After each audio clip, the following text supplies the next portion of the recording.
వెనక్కి వస్తావా పేల్చేయమంటావా? పాక్ నౌకకు ఇరాన్ వార్నింగ్. యుద్ధ భూమిలో ఇరాన్ తన పట్టును మరోసారి నిరూపించుకుంటోంది. తాజాగా పాకిస్తాన్కు వెళ్తున్న ఒక భారీ కంటైనర్ నౌకను ఇరాన్ సైన్యం అడ్డుకోవడం అంతర్జాతీయంగా పెను సంచలనం సృష్టించింది. వివరాల్లోకి వెళ్ళబోయే ముందు ఈ వీడియోనైతే లైక్ చేయండి, షేర్ చేయండి, సబ్స్క్రైబ్ చేయండి. హర్మూజ్ జలసంధి గుండా ప్రయాణిస్తున్న సెలెన్ అనే నౌకను ఇరాన్ నిలిపివేసింది. జలసంధి దాటేందుకు పర్మిషన్ లేదని తేల్చి చెప్పింది. వెంటనే వెనక్కి పోతావా లేక పేల్చేయమంటావా అనే స్థాయిలో హెచ్చరికలు జారీ చేయడం ఇప్పుడు హాట్ టాపిక్గా మారింది. Islamic revolutionary guard corps navy commander Alireza Tangsiri ఈ ఘటనను ధృవీకరించారు. పాకిస్తాన్కు వెళ్లాల్సిన ఈ నౌకకు అసలు హర్మూజ్ జలసంధిలోకి ప్రవేశించే అనుమతే లేదని ఆయన స్పష్టం చేశారు.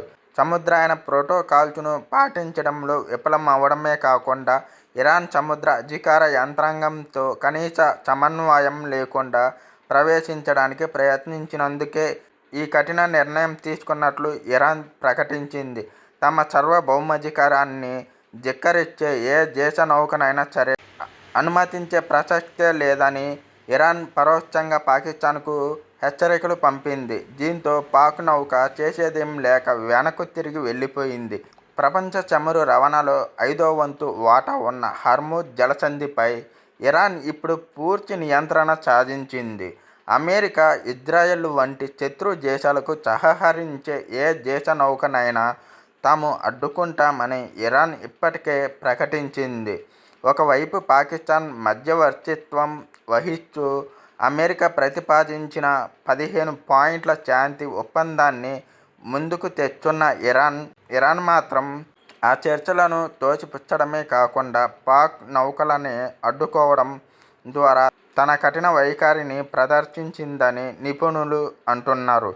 ఈ ఘటనతో గ్లోబల్ ఎనర్జీ మార్కెట్లు మళ్లీ ఉలిక్కిపడ్డాయి. ముడి చమురు ధరలు $100 కంటే దిగువకు వస్తాయని ఆశించిన తరుణంలో ఇలాంటి ఉద్రిక్తతలు సరఫరా వ్యవస్థను దెబ్బతీస్తున్నాయి. కేవలం క్రూడ్ ఆయిల్ మాత్రమే కాకుండా ఎరువుల రవాణా కూడా నిలిచిపోవడంతో ప్రపంచ ఆహార భద్రతకు ముప్పు వాటిల్లే ప్రమాదం ఉందని ప్రపంచ వాణిజ్య సంస్థ హెచ్చరించింది. ఇరాన్ తీరు చూస్తుంటే గల్ఫ్ దేశాల మధ్య దౌత్యం కంటే యుద్ధతంత్రాన్నే ఎక్కువగా నమ్ముతున్నట్టు కనిపిస్తోంది.